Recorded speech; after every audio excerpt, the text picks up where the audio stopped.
Mais là, c'était vraiment auberge espagnole plus, quoi. Et puis en plus, avec des gens du monde entier. Bah oui. Et c'est ça qui était vraiment cool, quoi. Mm, mm, mm. Bonjour, je m'appelle William Coupet, j'ai 23 ans et j'ai participé au programme Movie Lab l'année dernière. Et j'étais en cours MDO, donc Management et Administration des entreprises, à Sud de V à Paris. Je peux donner un conseil à ceux qui partent. Vivre en colocation, c'est vraiment une chance. On bougeait à droite à gauche, on a pris l'avion plusieurs fois, on louait des voitures quasiment tous les week-ends. Toute l'année, j'ai eu 25 degrés. Ouais. Donc c'est vrai qu'il fait bon. Comment ça se passe l'hiver au soleil?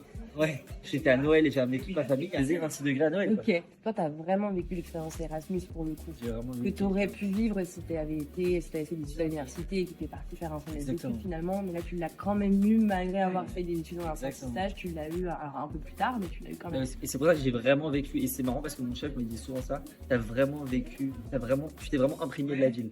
Je me suis mis à courir là-bas, j'ai visité la ville, j'ai voyagé à droite à gauche, je suis devenu proche avec des gens, des Espagnols, j'ai rencontré des gens du monde entier, je me suis fait proche par des collègues de travail avec qui j'entretiens des super bonnes relations. Ouais. J'ai vraiment profité de l'entièreté de l'expérience. Et c'est vraiment ça qu'à la fin, du coup, j'étais en mode bon, j'ai pas envie de partir. Quoi. Je suis parti en stage à Séville, dans le sud de l'Espagne, en Andalousie. J'étais dans un groupe espagnol qui s'appelle le groupe Géon et j'ai participé au développement de l'activité du chiffre d'affaires à l'international pour une entreprise espagnole qui s'appelle la CADA LTPV. Et j'étais country manager. Avec une autre stagiaire, on a développé l'activité dans l'Union européenne. Moi, j'ai eu l'opportunité de participer au programme Movie Lab en post-études, donc après l'obtention de mon master. Et c'était vraiment une chance parce que ça m'a permis d'intégrer une nouvelle entreprise qui n'était pas en France. Et c'est vraiment une chance et une opportunité unique parce que ça nous permet d'apprendre un métier. Ça permet aussi d'apprendre une nouvelle langue et de changer un petit peu du quotidien qu'on peut avoir en région parisienne, par exemple, ou en France, qui est totalement différent. Donc moi, je recommande vivement pour s'ouvrir au monde entier, pour apprendre une nouvelle culture, découvrir des nouvelles personnes. Et c'est hyper enrichissant du côté culturel que Je pense que tu repartes en expat comme ça en Australie, c'est trop fait. Bah 2 mois. Là, je suis parti en... Là, tu pars en Australie? Ouais. Je pars 1 an en Australie en PVT.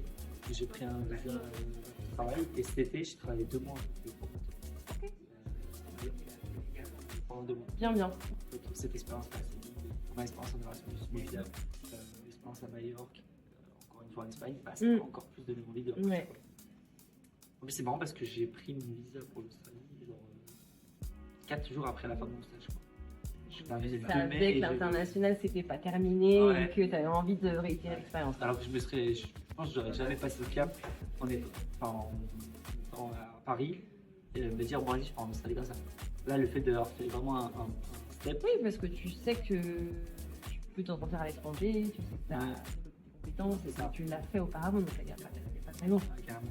Et puis on a déjà quand même une pression d'intégrer une entreprise en France pour la première fois parce qu'il y a quand même la période d'intégration, il y a quand même une partie assez stressante. Et le faire Oui. dans une langue différente. À l'étranger, dans une langue étrangère, mais complètement. Avec une équipe différente, c'est quand même c'est une source de stress. Mais après, on arrive plus bien. Moi, les 3 premiers mois, je les dis honnêtement, c'est compliqué quoi. Je me disais putain, je sais rien, c'est long. En plus, il m'a vraiment laissé un peu en freelance, tu vois. Il s'est dit, ok, de toute façon, je peux pas trop impacter dans son travail parce que lui, il connaissait pas la France, il connaissait pas la Belgique. C'était à moi d'investiguer quoi. Et c'est vrai que au début, c'était long quoi. J'étais là en mode. Et à un moment, j'ai eu un déclic. Le fait de comprendre beaucoup mieux la langue, il était quand même très avantageux avec moi. Il m'a cherché, il m'a emmené au travail, il m'a même laissé un jour aller bosser pour que je puisse partir plus longtemps. Il était vraiment dans la bienveillance. Oui, parce que tu t'es réveillé toi aussi à un moment, tu t'es approprié ton stage aussi, tes missions, et puis tu t'es dit, bon, si je le fais pas maintenant, je le ferai jamais. C'était donnant-donnant quoi. Et puis c'est aussi les mois de recherche qui m'ont permis d'avoir des résultats. Parce qu'en fait au début c'est comme tout. Au début ça paraît long parce qu'on investit, il n'y a pas beaucoup de résultats parce que les ventes elles tombent pas comme ça quoi. Puis d'un coup tu as un premier client, deuxième client, troisième client. Là j'avais encore accès aux historiques de vente. Je vois un client que j'ai trouvé, il fait 10 000 € de vente par mois. Et c'est un client français. Et du coup maintenant c'est un revenu fixe. Qui est arrivé grâce à toi. Et je ne sois pas là ou là, maintenant il va commander le client. Et rien que de partir en Espagne c'est trop bien. Enfin, c'est pas très loin, il y a quand même le coût de la vie là-bas qui est pas très cher. Je pense que c'est bien l'Espagne pour une première approche de la mobilité internationale.